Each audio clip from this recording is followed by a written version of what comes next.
Tema: serás zarandeado creciendo en fe.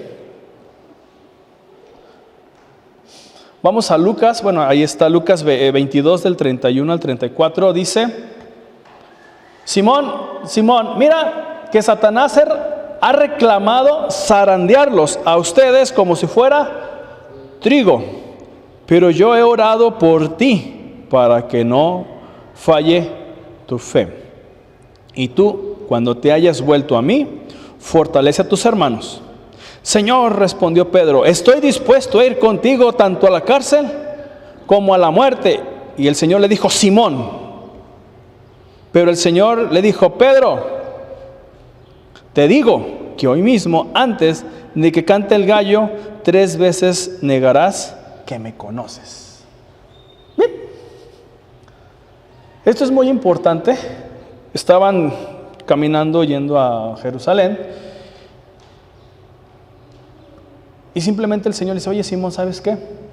Satanás ha reclamado. En el griego así se llama, reclamado. El término reclamar es un término jurídico que quiere decir que demanda algo. ¿Qué es lo que hace Satanás? Está demandando una vida. Jesús, yo te reclamo ser que tiente yo a Pedro. ¿Para qué? Para zarandearlo. Y fíjate lo que dice Jesús: pero yo he orado por ti para que no falle tu fe. Y cuando te hayas vuelto a mí, fortalece a tus hermanos. Básicamente el Señor ya le estaba diciendo: ¿sabes qué, Pedro? Vas a fallarle, vas a caer. Pero, cuando te hayas vuelto otra vez a mí, fortalece a tus hermanos. Y Pedro, bien sabio, como ya hemos visto cómo es: Señor, estoy dispuesto a ir a morar, a ir contigo tanto a la cárcel como a la muerte. Y sí vimos que sí fue a la cárcel, ¿verdad? Que sí, cumplió lo que dijo, ¿o no? En un principio no, porque dice: no lo conozco, no lo conozco, no, para nada lo conozco. Entonces, número 1, hermano, hermana, Satanás reclama tu vida. Lucas 22, 31, Simón, Simón, mira que Satanás ha reclamado zarandearlos a ustedes como si fuera trigo. 1 Juan 5, 19 expresa: sabemos que somos de Dios y el mundo entero está bajo el maligno. Son 2 cosas muy importantes, ¿sí? Sabemos que somos de Dios, o le pertenecemos, o somos de la propiedad de Dios, y el mundo entero está bajo o tiene dueño el maligno. Es interesante la palabra maligno, porque no dice Satanás, maligno. Fíjate, este es un diccionario altamente académico, un diccionario teológico llamado Kittel. ¿Qué tiene que ver eso? Fíjate, el término maligno es de un grupo que denota, fíjate, pobreza o necesidad, que tiene los sentidos de, número 1, doloroso, infeliz, cargado de preocupación. 2, que trae dificultad. 3, lastimoso, una persona que es pobre, inadecuado, no atractivo, malo, desafortunado. 4, sin éxito. 5, plebeyo. 6, políticamente inútil, sin valor. Y finalmente el 7, moralmente reprensible, con los diversos matices. Es decir, todo eso es cuando uno está bajo el maligno. ¿Qué hace el maligno? Te empobrece. ¿Qué hace el maligno? Te hace infeliz. ¿Qué hace el maligno? Te dice: eres un inútil, eres un bueno para nada. Con que Dios te ha dicho que cuando estás bajo el maligno hay infortunios. Cuando se está bajo el maligno, eres moralmente reprensible. Y tú, mira, dices que eres cristiano, y antes de ser cristiano eras así y así, de esta forma. Ese es lo que significa el término maligno, la aplicación. ¿Sí? Entonces, este término es muy interesante porque habla cuando la persona está con el maligno, quiere decir que está de una forma miserable o vive de una forma miserable. Esto quiere decir entonces que es una forma de zarandear. Eso es zarandear el trigo, ¿sí? Ponen trigo en un colador, vamos, y está, Vamos a separar. La función de zarandear es separar el trigo de la cizaña, ¿sí? Porque el trigo y la cizaña muchas veces llegan a crecer juntos, son casi semillas parecidas, pero una no sirve para consumo humano. Pero sin embargo, el hecho de separarlo implica que yo necesito discriminar, necesito separar las cosas. ¿Qué es lo que hace Satanás? ¿Por qué Satanás le pide a Jesús, vamos a zarandear a fulano, vamos a zarandear a Saúl, vamos a zarandear a Nedina? Para ver de qué están hechos, para ver si están creciendo en fe, para ver si van a practicar y o aplicar las promesas de Dios en su vida. ¿Me estoy dando a entender? O sea, no es para nada más. Zarandear es simplemente, vamos a separar. Vamos a ver de qué están hechos. Toda persona, hermano, que está buscando de la presencia de Dios, Satanás llega porque aún le pertenece a la persona. Satanás sabe que el mundo es su propiedad, pero para eso vino el Hijo de Dios, para deshacer las obras del maligno. Primera de Pedro 2:9.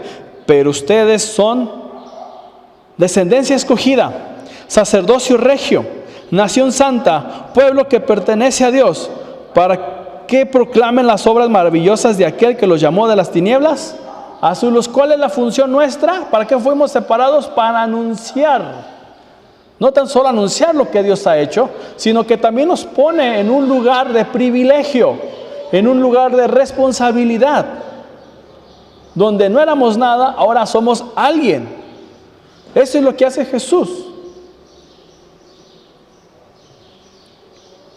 Ahí está. ¿Qué hace Satán?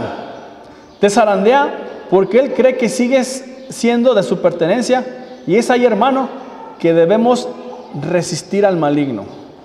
Y fíjate que le pongo maligno porque otra vez el término implica pobreza, miseria, deshonra. ¿Sí? Santiago 4:7 dice: someteos pues a Dios, resistid al diablo y huirá de vosotros. ¿Qué nos pide Santiago? Dos cosas: someteos a Dios, resistir al diablo y huirá de vosotros. Y muchas veces nos sometemos al diablo y resistimos a Dios y no huimos, no oye nadie. ¿Sí? Resistir no es pelear, no es buscarle bronca, sino permanecer firme en el poder del Espíritu Santo. Recuerda, el maligno te recordará tu pasado, hundiéndote o zarandeándote con que Dios ha dicho, con que Dios ha prometido. ¿A poco Dios te ha bendecido? Y mira, dices que eres hijo de Dios. Entonces Él te hunde en la miseria y derrota, pero debes someterte a Dios para que huya de ti. Fíjate que Santiago dice: ¿de quién huye Satanás? ¿Del diablo, de Dios o de ti?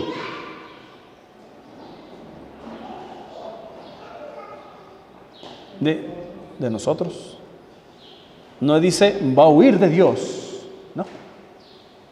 Obviamente entendemos que cuando Satanás huye es porque yo estoy representando a Dios.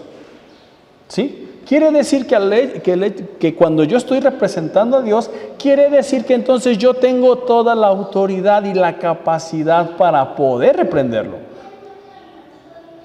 ¿Me estoy dando a entender? Por eso él huye no de Dios, sino del tuyo, de ti. ¿Por qué? Porque tú estás representando a Dios. ¿Y qué hace Satanás muchas veces? Te dice: vamos a zarandearlo. Vamos a recordarle de dónde salió y vamos a recordarle quién era antes de Dios. Dice que es cristiano, vamos a ver si sí es cierto. Y empiezan a zarandear.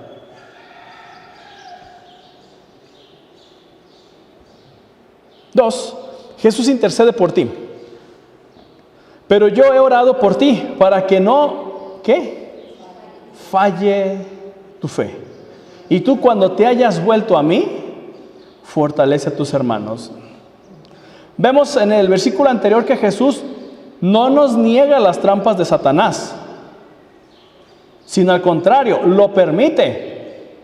Y esto con una finalidad: crecer en el carácter. El ser zarandeado permite saber de qué estoy hecho. Si soy maduro o inmaduro en la fe, en la toma de decisiones, en el carácter o cualquier otra cosa. ¿Te imaginas que Jesús hubiera dicho, no quiero que los zarandees? ¿Por qué? ¿Cómo hubieran crecido los apóstoles si la enfermedad o los problemas nunca le hubieran llegado a sus vidas? Si nunca hubieran experimentado aflicciones. ¿Me estoy dando a entender? Hubiera sido fácil para Jesús decir, no, ¿por qué lo vas a zarandear? Es hijo mío, es discípulo mío. Pero al contrario dice, ahí está. Pero dice, Pedro, ¿qué crees? ¿Qué crees, Pedro? Satanás vino y pidió permiso para que fueras zarandeado. ¿Y qué crees, Pedro? Le di permiso. ¿Pero qué crees más, Pedro? Yo estoy orando por ti. ¿Para qué? Para que tu fe no falle. Así es Satanás. Va a llegar con cada uno de nosotros y le va a pedir permiso al Señor. Quiero zarandear a tus hijos de Maranata. No, son mis hijos. ¿Por qué los vas a zarandear? No, son propiedad mía. ¿Por qué? Al contrario, dice, sí, te doy permiso. Lo mismo le ocurrió a Job. ¿No has visto a mi siervo Job? Hombre temeroso de Dios, y que hace esto y esto y esto. ¿Y qué le dice Satanás? Sí, pero él es así porque, pues tú lo has bendecido, pero quítale o tócale o arrebátale y vas a ver cómo te maldice. Y dice, tócalo, tienes mi permiso. Y lo mismo es cuando viene Satanás, cuando toca tu vida, es porque tiene permiso de Dios. ¿Para qué? Para probar tu carácter, para ver de qué estás hecho, para ver cuál es tu confianza. De hecho, precisamente esa es la acción de Satanás. Satanás significa, o diablo, significa el tentador. No tiene otra función más que tentar. Bueno, tiene otras funciones, pero dentro de ellas, una de las funciones es tentar a las personas. ¿Para qué? Para ver qué estamos hechos. Para ver si lo que estoy creyendo es correcto. ¿Me estoy dando a entender?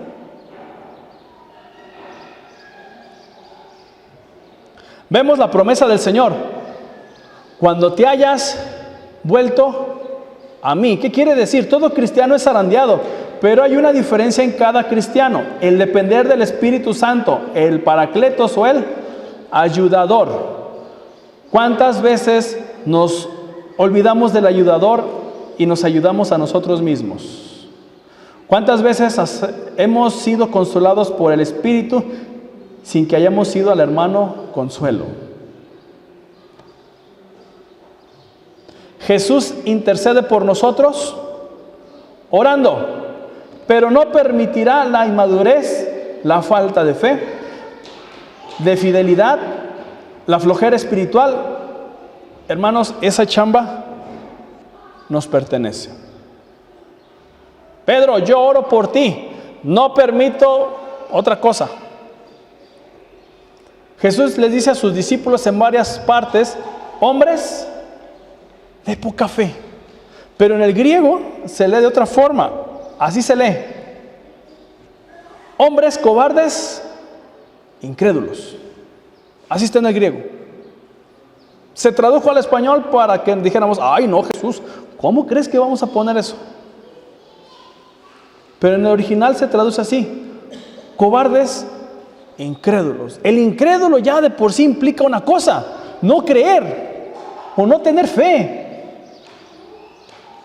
Entonces cada vez que que Jesús les habla a sus discípulos y que no se someten a sus discípulos, les está diciendo: eres un incrédulo, no estás creyendo.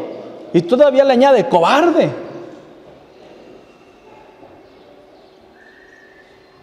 Necesitamos vivir bajo la unción del Espíritu. Ya veíamos la acción de la unción.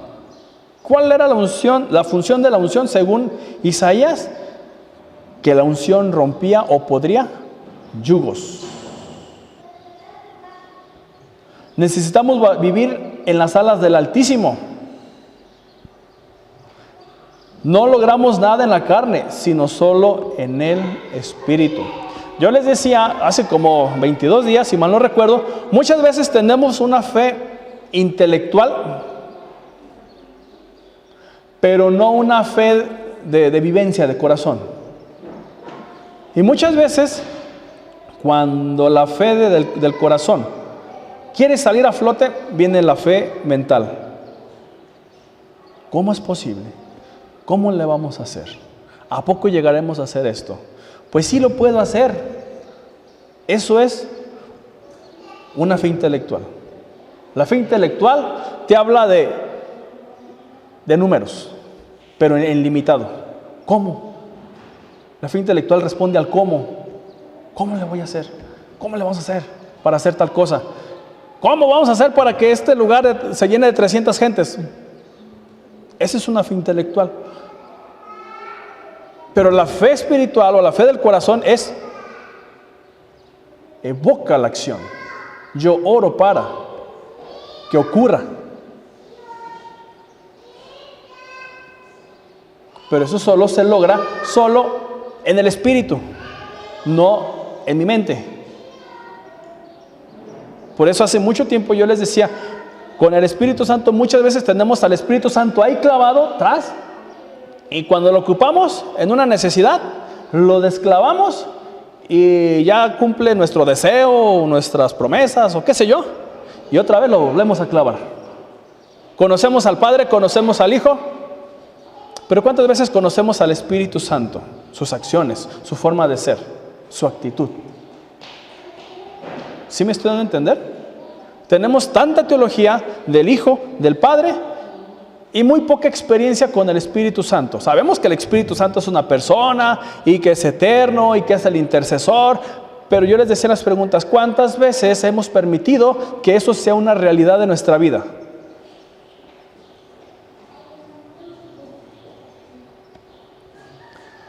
Por tal motivo, en las tentaciones y pruebas de vida, ¿de qué estás hecho, hermano? Jesús permite que te zarandeen para ver de qué estás hecho, de qué material tienes tu vida. Si es de piedra, si es de oro, si es de piedras preciosas, bueno, hojarasca, ¿de qué estás hecho? ¿Vives en fe y esperanza o en la espera de que el día acabe? La depresión, la ansiedad. ¿Vives mendigando el pan o le confías tu vida al dueño del oro y plata, Señor Miseria? ¿Sigues luchando en tu carne o ya dejaste tu carne en la tumba, Señor Necesidad?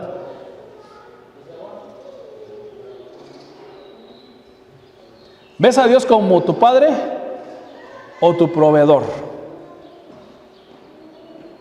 Si tú ves a Dios como tu Padre, entonces Él va a ser tu proveedor. Pero si ves a Dios tan solo como tu proveedor, entonces nunca va a ser tu Padre.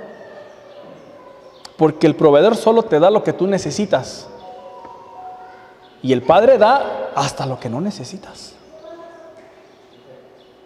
Hasta lo que para ti consideras que no es útil. O dices: ¿y esto para qué? También el Padre te lo da. Porque Él quiere. Jesús ora por ti para que tu fe no falle y puedas confirmar a otros. Él sabe por lo que pasarás. Por eso Jesús le decía: y cuando vuelvas a mí, confirma a tus hermanos. Pedro, yo sé que la vas a regar. Pedro, yo sé qué va a pasar, yo ya sé. El problema es que tú no lo sabes y eres tan necio que no me escuchas. Fíjate, versículo 33. Señor, respondió Pedro, fíjate lo que está en verde. Estoy dispuesto a ir contigo tanto a la cárcel como a la muerte. ¿Y qué le dijo el Señor? Ya está, Pedro, vámonos. ¿No, verdad? Pero él le dijo, Jesús, Pedro, te digo, estoy diciendo que hoy mismo, no dice mañana, no dice pasado, dice hoy mismo, en unas horas, antes de que cante el gallo, 3 veces negarás que me conoces. Y la última negación, Pedro hizo algo que no debió de haber hecho, profirió maldición. Y cuando se maldice a alguien, la pena es la muerte de la persona que está maldiciendo. O sea, Pedro básicamente tenía que haber muerto, pero el Señor tuvo misericordia ahí. Entonces, ¿se fijan? El Señor ora para que tu fe no falle. El Señor le da permiso a Satanás para que te zarandee, para ver de qué estás hecho. Jesús está orando por ti para que tu fe no esté fallando, y si falla, vuelvas a Él. Vuelvas a sus brazos, dependas de Él, no de las circunstancias que te pone el maligno, porque ya vimos que el maligno lo que quiere es echarte a perder, robarte bendiciones, traerte a muerte, muerte espiritual, muerte física, muerte emocional, muerte en todo. Pero Jesús está orando y sigue orando que tu fe no desfallezca. No es lo que diga el Señor. Mira, hermano, no es lo que esté diciendo el Señor, sino lo que tú haces con lo que ha dicho el Señor. ¿Sí? El Señor te puede bendecir en todo, pero tú ¿qué haces con las palabras que Dios ha pronunciado en tu vida? ¿Qué estás realizando con eso? Porque esa es la diferencia. Una cosa es que el Señor te diga, yo soy el amo y Señor del oro y la plata, y otra cosa es que le pidas al que tiene el oro y la plata. Una cosa es que el Señor sea el sanador, y otra cosa es que busques a Él como tu sanador. No es lo mismo.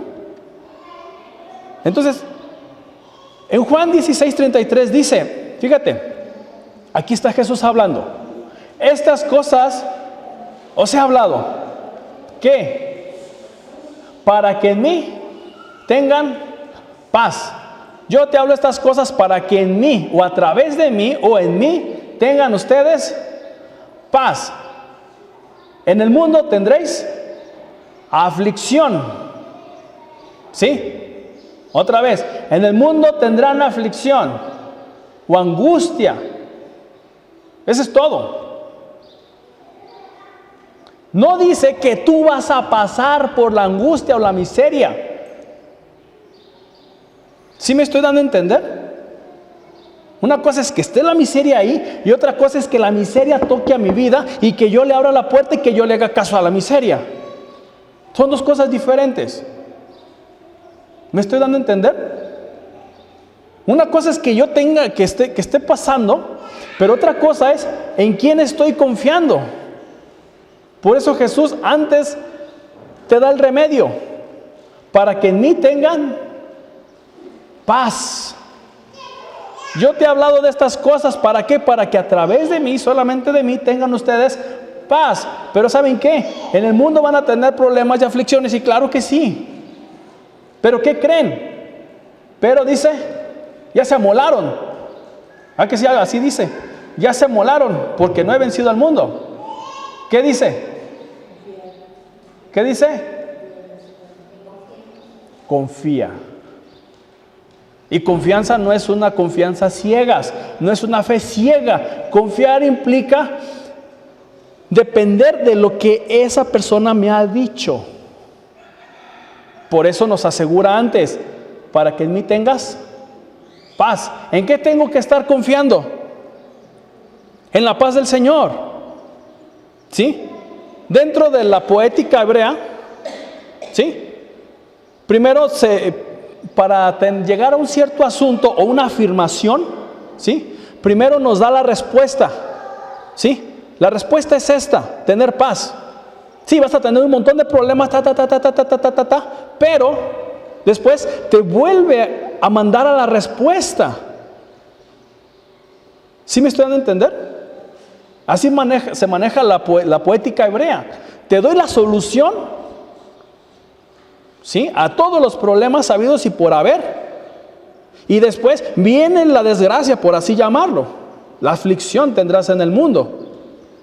Pero te vuelve otra vez a mandar a confía. ¿En qué voy a confiar? En la respuesta que te di. Y te vuelve a dar otra respuesta.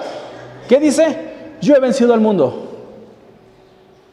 Yo he vencido la aflicción. Yo he vencido la depresión. Yo he vencido la angustia. Yo he vencido la pobreza. Ya será tú si quieres ser zarandeado o no. Ya será cuestión de ti en dónde estás depositando esa fe. Ya serás tú el que estás haciendo. Pero ahí está. ¿Me estoy dando a entender? Por eso expresa, primero, ¿saben qué? Van a tener paz, tienen paz, ya la tienen, ahí está. Vienen problemas, pero no se preocupen. Confía en mí. Y confiar en mí implica confiar en lo que yo ya les dije. Y todavía nos reafirma con otra afirmación. Yo he vencido al mundo. Entonces, ¿de qué voy a temer? ¿Me estoy dando a entender? No dice, para que en mí tengan paz. No está diciendo, la van a perder la paz. No está diciendo, déjense guiar por la aflicción. No está diciendo, van a sufrirle y le van a poner toda la angustia ahí. No, no está diciendo eso. Dice que a través de la aflicción, o cuando te llegue la aflicción, tú vas a tener paz. ¿Por qué? Porque estás confiando en Dios, en lo que Él ya ha dicho. Si tú sufres, ojo, si tú le metes la aflicción y la angustia cuando estás pasando por un proceso horrible, entonces tú no tienes al Dios de paz en tu vida. No estás permitiendo que ocurra esa paz. ¿Me doy a entender? Por eso expresa, confía en lo que yo he dicho. Yo he vencido al mundo. Es decir, yo he vencido todo. ¿Qué hay en el mundo? Hay aflicción. Y el Señor ya venció la aflicción. ¿Qué más hay en el mundo? Dolor, tristeza, angustia, ¿qué más? Injusticia, ¿qué más? Muerte, ¿qué más? ¿Qué más? Pues todo eso ya lo venció el Señor. Ya lo venció. El problema es que muchas veces vemos la aflicción, la angustia y no lo que Dios promete.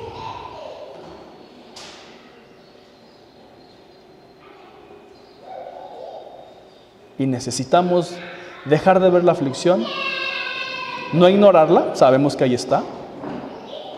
Pero una cosa es que yo vea la aflicción y otra cosa bien diferente, que yo viva en la aflicción. Que yo me deje guiar por la aflicción y la angustia.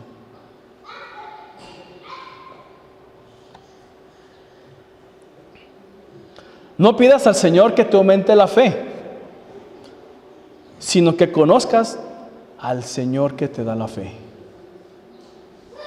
Yo puedo pedir, Señor, auméntame la fe, pero ¿qué es mejor? ¿Que te dé fe o que conozcas al Señor que te aumenta la fe? No pidas al Señor que te dé riquezas, lujos, dinero. Mejor pide entrar a sus aposentos para que conozcas al Señor de la riqueza. Podemos saber del Señor, del Espíritu, pero si no los conocemos, de nada sirven.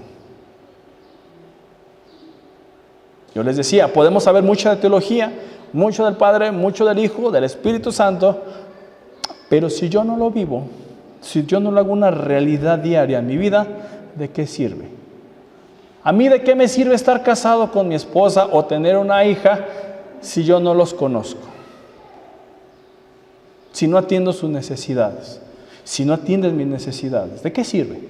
Dime. De nada. Los amigos se conocen en la cama y en la cárcel, es un dicho. No sé si lo hayan escuchado. ¿Qué quiere decir? Que los amigos se conocen en las buenas y en las malas, en la enfermedad y en la cárcel, en los buenos momentos y en los malos momentos. Ahí se conocen.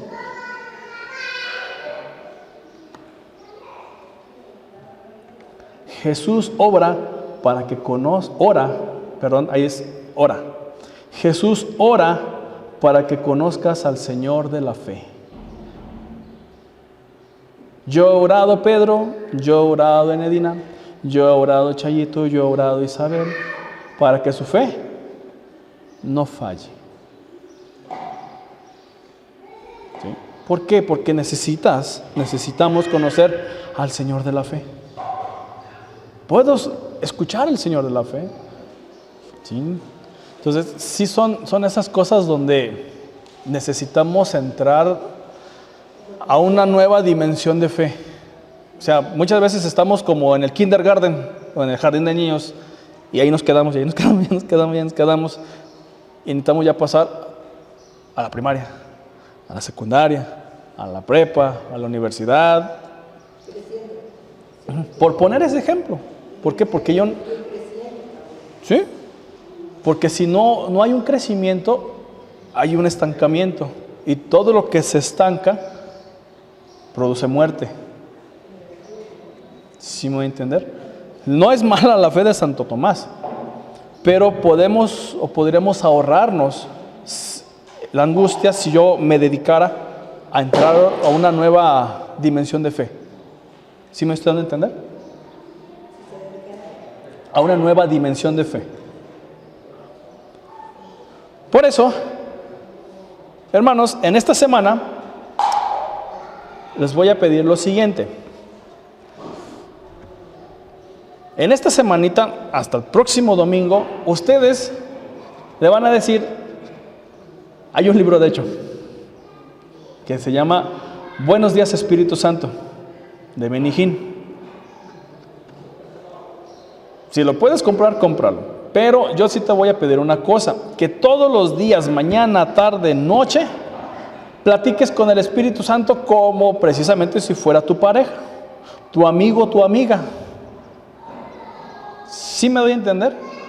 No vas a dejar a Jesús de lado si te comunicas con el Espíritu, porque de hecho a quien nos dejó Jesús para platicar es con el Espíritu. ¿Me estoy dando a entender? Quiere decir que tú, Espíritu Santo, buenos días. Espíritu Santo, ¿qué vamos a hacer hoy? Te alabo, te bendigo. Ven Espíritu Santo, acompáñame a la tienda. Espíritu Santo, acompáñame a este lado.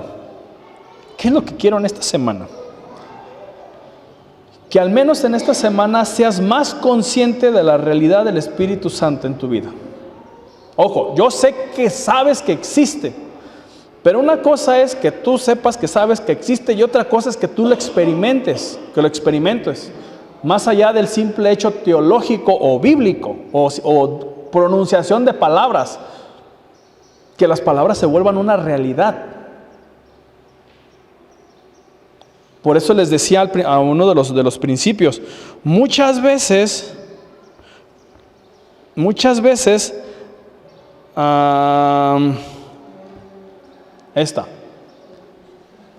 las dos preguntas. ¿Cuántas veces nos olvidamos del ayudador y nos ayudamos a nosotros mismos? El Espíritu Santo está para ayudarte. ¿Cuántas veces hemos sido consolados por el Espíritu sin que hayamos ido al hermano consuelo? ¿Me estoy dando a entender? Y no digo que esté mal que vayas con el hermano consuelo, pero ¿cuántas veces dejaste que el Espíritu Santo te ministre?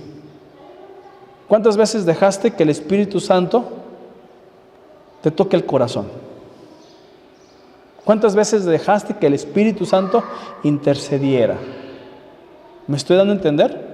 Si dice, sí, yo sí lo he hecho, ¿cuántas veces al día? ¿Cuántas veces en la semana? ¿Me estoy dando a entender?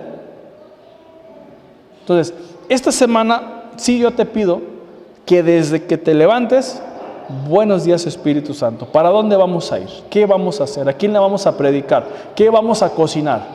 Y que también le digas, no es malo, te amo Espíritu Santo, gracias por estar en mi vida, gracias por ser mi consolador, gracias porque el que me da poder. Me estoy dando a entender que tengas esa relación esta semanita, pero sé, como decimos, sé brutal en ese aspecto. Aunque parezcas loquito en la calle o en tu casa, pero que tengas ese nivel así como con tus hijos o con tu pareja, o no sé, de esa misma forma. Ahora Espíritu Santo, ¿qué vamos a hacer? Te bendigo, te amo, necesito de ti. Porque el Espíritu Santo es una persona y las personas se relacionan. Eso es lo que quiero por esta semana. Porque si no lo hacemos, podemos tener y seguir soñando con 300 personas, ¿vamos? ¿Y saben qué vamos a lograr? Si no tenemos la comunión con el Espíritu, nada. Y más si vamos a usar el proyecto de células, el programa de células, por así decirlo, requiere una sola cosa importante: depender del Espíritu Santo. No. Nada más vamos a hacer, por eso le digo, esta semanita es que no se va a ofender uno por el otro, porque los tres son uno. ¿Sí me estoy dando a entender? Pero les digo, muchas veces conocemos más del Padre y del Hijo. Sabemos quién es el Padre, sabemos quién es el Hijo, lo que han hecho. Pero en cuanto a una relación directa con el Espíritu Santo, no la tenemos. O es muy poca. O nos mantenemos a un cierto nivel, a un cierto margen, pero no avanzamos más allá. ¿Sí me estoy dando a entender?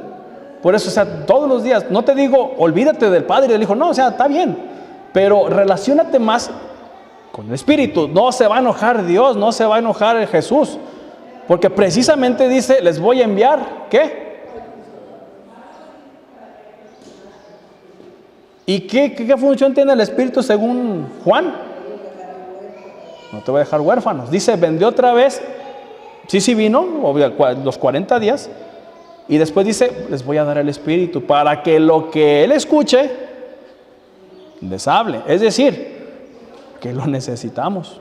Más que como una idea o pensamiento teológico, como una relación. ¿Sí me doy a entender? Entonces nos vamos a volver un poquito más